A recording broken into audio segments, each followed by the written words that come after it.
Bonjour et bienvenue sur la chaîne de l'inspecteur Vermillon, la chaîne qui vous fait découvrir les timbres classiques de France. Imaginez-vous, un dimanche matin, à Montoire-sur-le-Loir, sur la place du village, une brocante. Vous vous êtes levé tôt pour pouvoir être parmi les premiers à chiner, mais pour le moment, rien d'intéressant. Tout à coup, vous apercevez un exposant qui dépose un vieil album de timbres sur sa table d'exposition. Un album assez imposant. Vous pressez le pas et mettez la main sur l'album. Vous l'ouvrez, quelques timbres Napoléon, Cérès et Sage apparaissent. Ça sent bon. C'est un album de famille ? Oui, c'était à mon grand-père. C'est un passionné de timbres. On a retrouvé quelques albums comme ça. Je vous le fais à 50 €. Vous allez à la page suivante et là, un tête-bêche en bloc de 9. Vous n'en revenez pas. Deux questions. Vous avez dit 50 € l'album ? Et votre grand-père avait d'autres albums comme celui-ci ? Inspecteur ! Inspecteur ! Inspecteur ! Vous ronflez là. Oups, pardon. Commençons par le commencement. C'est quoi un tête-bêche ? Ou plutôt, une paire tête-bêche ? C'est une sorte de trèfle à 4 feuilles philatéliques. On peut trouver aisément un trèfle à 4 feuilles si on se laisse un après-midi dans un parc.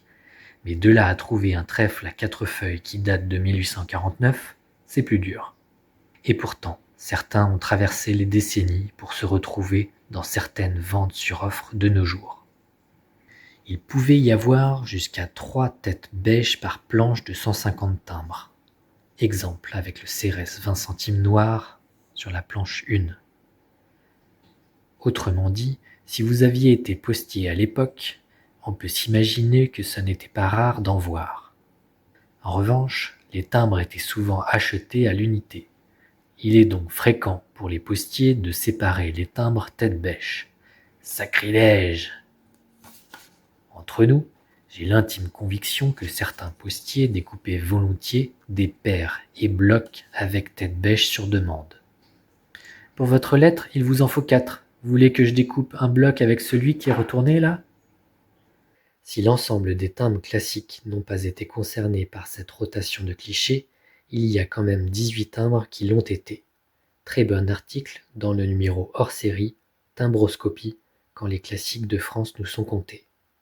On peut y retrouver les quantités produites et les emplacements où on les trouvait dans les planches de 150 timbres. L'origine. Ça paraît étonnant que Anatole Hulot, responsable de l'impression des premiers timbres à l'Hôtel des Monnaies de Paris, ait pu laisser passer cette particularité. Comment cet homme, reconnu pour sa rigueur, n'a pas corrigé cette erreur d'impression ? Il n'y a aucun écrit, mais face aux remarques de l'administration sur cette rotation de clichés, Anatole Hulot a dû certainement devoir s'expliquer. J'imagine sa réponse plutôt pragmatique. Les ouvriers assemblent des centaines de petits clichés de cuivre à la main, face inversée, et sous la lumière faible, à la bougie, alors qu'un poinçon de quelques dizaines de millimètres ait pu pivoter de 180 degrés, avant le serrage de la matrice, c'est un accident de manipulation mineur, et qui n'enlève pas leur fonction à ces quelques timbres. Que la déesse regarde en haut ou en bas, la valeur faciale reste lisible, non ? La couleur est bonne. La poste encaisse la taxe, et une fois découpé par les guichetiers, le timbre remplit sa mission. Personne ne collera jamais son timbre à l'envers. De plus, les clichés sont désormais soudés les uns aux autres par galvanoplastie. Pour corriger les quelques cases, il me faudrait briser la planche entière, retarder les presses et jeter des milliers de feuilles déjà imprimées. Est-ce raisonnable pour une vignette à 2 sous ? Certainement pardonné pour les timbres Cérès 20 centimes et 1 franc Vermillon qui ont été imprimés en décembre 1848 en toute hâte pour pouvoir être envoyés avant le 1er janvier 1849. Imaginez-vous la scène quand Anatole Hulot a vu de nouvelles planches l'année d'après, en 1850, pour le Cérès 25 centimes, puis en 1854 pour la série des Napoléons, aussi impactée par plusieurs rotations de clichés. « Il est où Richard ? Richard, dans mon bureau !» Écoute, Richard, fais-toi plaisir, mets-les dans tous les sens. Bonjour, je suis Richard. C'est moi qui ai assemblé les timbres dans le mauvais sens. Parce que ma paye a été virée le 5 du mois, au lieu de l'avant-veille du dernier jour ouvrable du mois.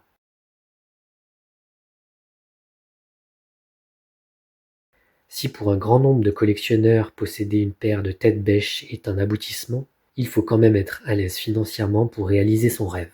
Ces timbres ont bien une cote, mais à ce niveau de rareté, c'est l'offre et la demande qui fixent le prix.